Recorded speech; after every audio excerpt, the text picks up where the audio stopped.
Wala pa po. Hello po. Before po, I'm Close Jail. And now po, hello everyone, I'm Half Jail.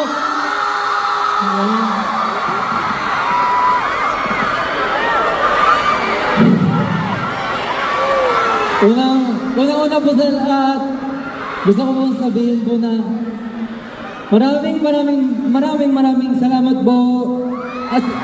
Wow! Ang okay nyo guys. Alam nyo po, feeling ko, mas okay pa kayo sa lahat ng OA. As in.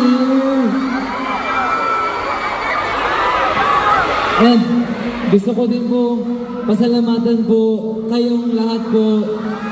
I know po na hindi po madaling pumunta dito. Lalo po, nakikita ko po parang since 12 a.m. nandito na po yung ibang tao po. Salamat po. Sana po mag-enjoy tayo today. And